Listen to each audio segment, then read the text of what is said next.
स्वागत है आप सभी मित्रों का आपके इस YouTube चैनल RPSC मेकर पर। दोस्तों, आज का जो हमारा टॉपिक रहने वाला है कूलाम के नियम का सदिश निरूपण।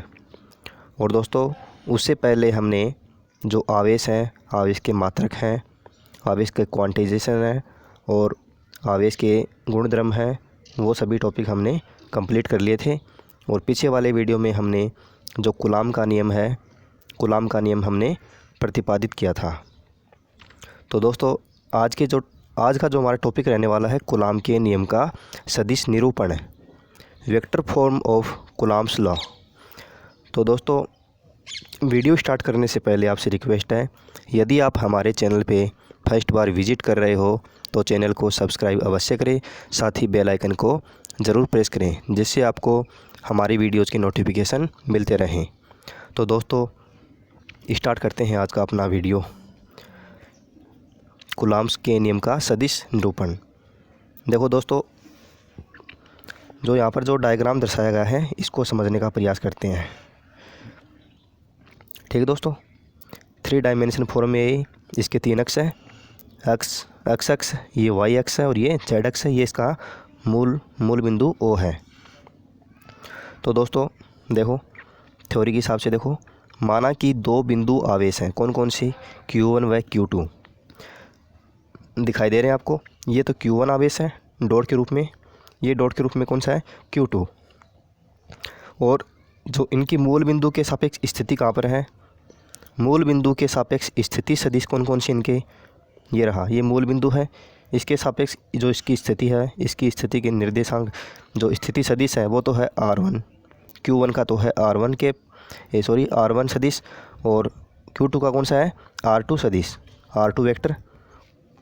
फिर आवेश Q1 के सापेक्ष Q2 का स्थिति सदिश है R21। अब जो 2 आवेश है कौन कौन से, ये देखो 2 आवेश हैं,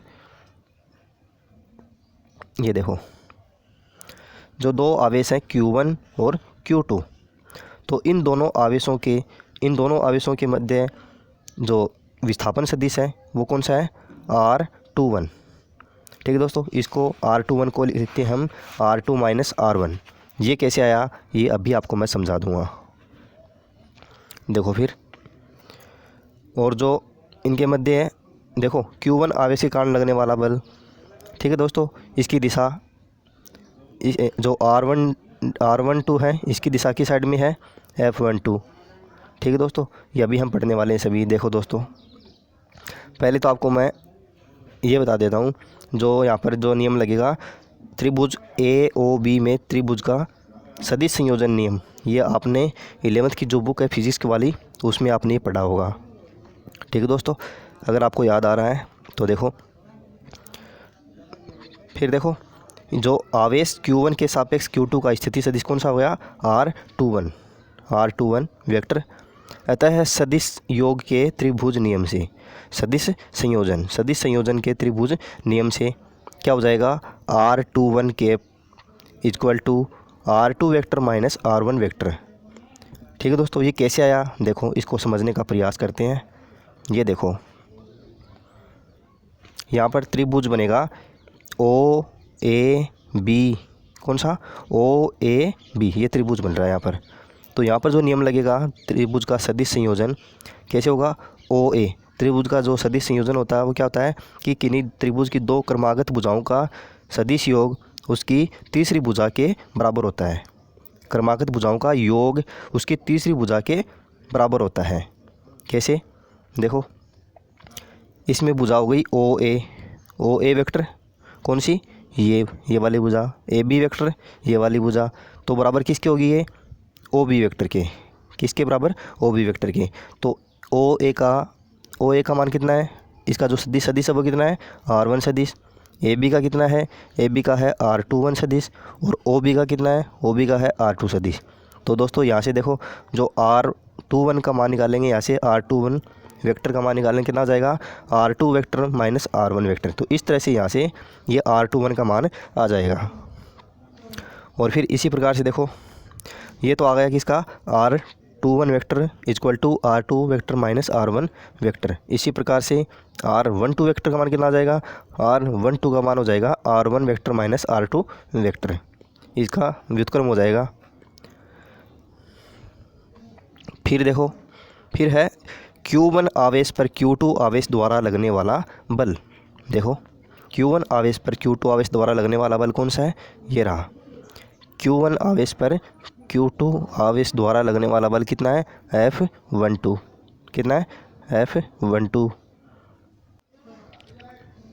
ठीक है मित्रों। फिर देखो लगने वाला बल कितना हो जाएगा, बल का आपने फॉर्मूला निकाला पिछले वीडियो में कि कूलाम का नियम क्या होता है, KQ1Q2/R²। ठीक है, तो उनके बीच की दूरी का वर्ग। तो देखो F12, क्योंकि Q1 आवेश पर Q2 आवेश द्वारा लगने वाला बल निकाल रहे हैं, तो कितना हो जाएगा, F12 इक्वल टू KQ1Q2/R12 की स्क्वायर, क्योंकि F12 पे निकाल रहे हैं तो कितना आ जाएगा, R12 स्क्वायर, और इंटू कितना आ जाएगा, R12 की कैप। ठीक है दोस्तों। फिर देखो यहाँ पर क्या है, जहाँ R12 कैप क्या है, एक एकांक सदिश है। इसको क्या बोला जाता है, जहाँ पर ये है ना R12 कैप है, इसको बोला जाता है इकाई सदिश। ठीक है दोस्तों, इसको बोला जाता है इकाई सदिश या यूनिट वेक्टर है, जिसकी दिशा Q2 आवेश से Q1 आवेश की ओर होगी। इसकी दिशा किस साइड होगी, Q2 आवेश से Q1 आवेश की ओर होगी। कौन सा बल है, F12। देखो किस साइड लग रहा है, F12 ये बल है, किस साइड लग रहा है, इस साइड में। कहाँ से, Q2 आवेश से Q1 आवेश की ओर। ठीक है मित्रों। फिर देखो इसी प्रकार से हम निकालेंगे जिस तरह से हमने समीकरण 2 निकाला है। देखो इसको तो दे दिया हमने समीकरण 1 पूरे दोनों को, फिर दे दिया इसको समीकरण 2। फिर देखो इसी तरह से निकालेंगे हम Q2 आवेश पर Q1 आवेश द्वारा लगने वाला बल। तो किस तरह से हो जाएगा, Q2 आवेश पर तो ये हो जाएगा F21। पहले निकाला हमने F12, अब निकालेंगे F21। तो इसका मान कितना हो जाएगा, KQ1Q2/R21 square into R21 cap. ये दे दिया समीकरण नंबर 3। जहाँ पर क्या है, R21 क्या है, R21 है इकाई सदिश यानी यूनिट वेक्टर। यूनिट वेक्टर है जिसकी दिशा Q1 आवेश से Q2 आवेश की ओर होगी। फिर क्या है कि समीकरण 2 को किस प्रकार से लिखेंगे। देखो समीकरण 2 को निम्न रूप में भी लिखा जा सकता है।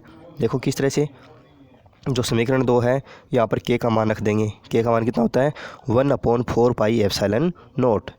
फिर R12 का मान कहाँ से लिखेंगे हम, ये देखो हमने यहाँ पर निकाला समीकरण 1 के अंदर R12, सॉरी ये निकलेगा नीचे वाला, ये लिखेंगे हम R12 का मान ये लिख देंगे सीधा, और जो K का मान है ये आपको पता ही है 1/4πε0 होता है।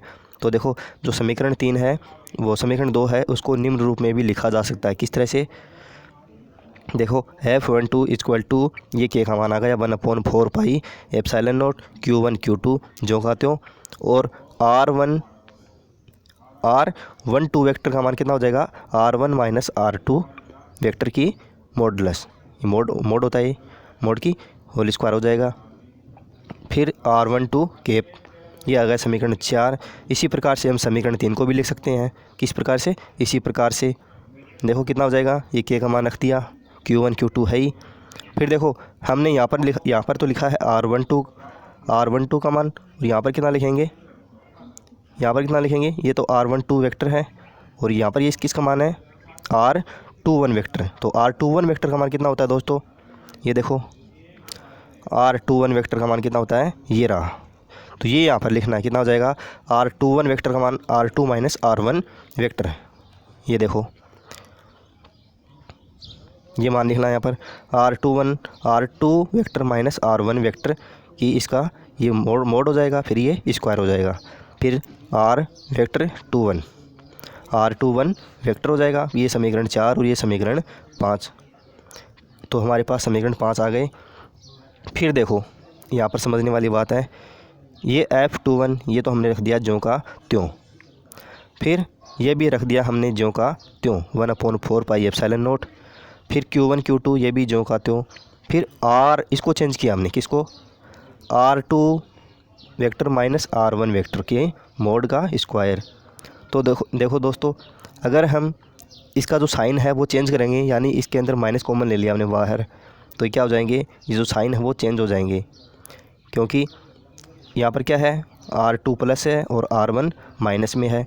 तो R1 को तो हमें प्लस करना पड़ेगा, R2 को हमने माइनस करना पड़ेगा। तो क्या हो जाएगा, बाहर क्या आ जाएगा, माइनस आ जाएगा।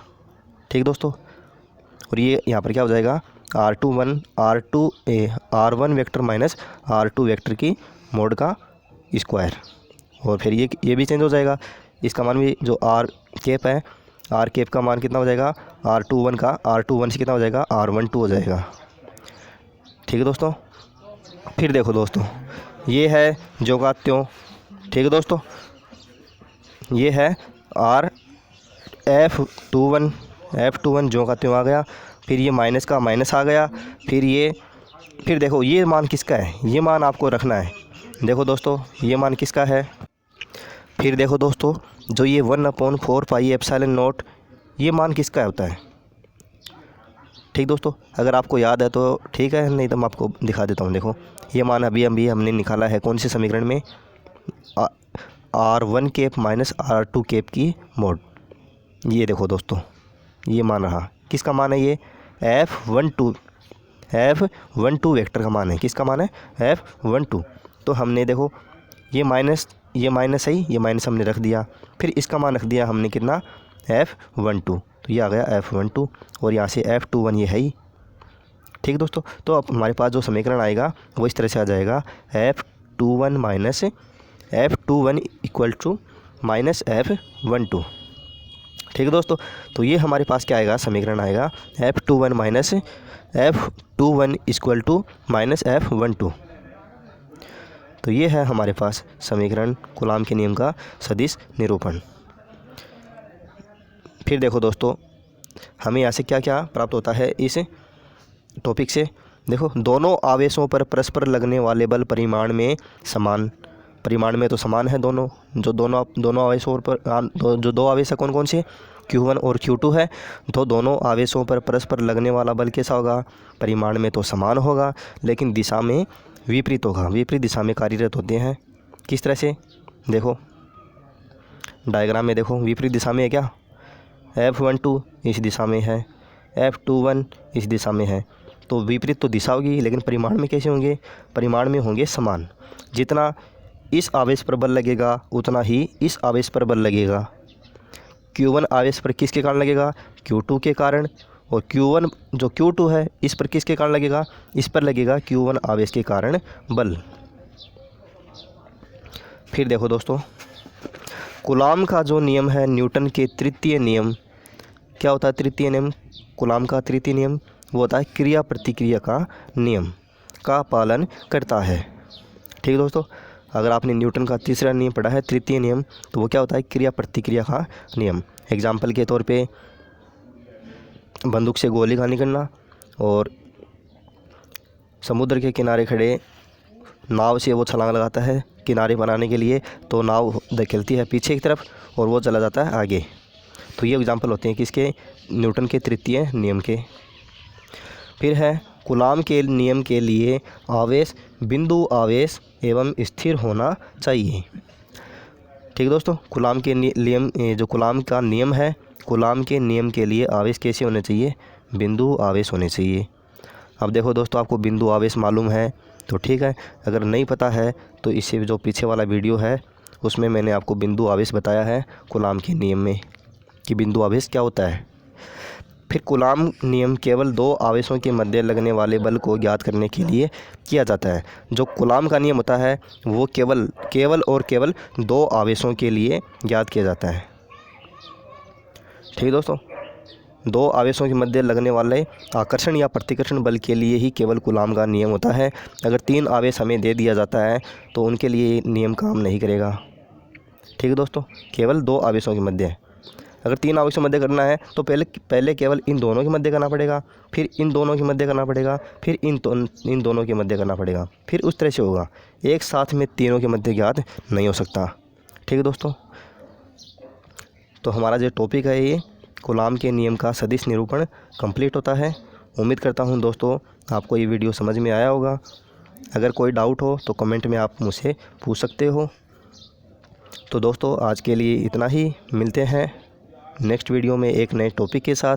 तब तक के लिए जय हिंद, जय भारत।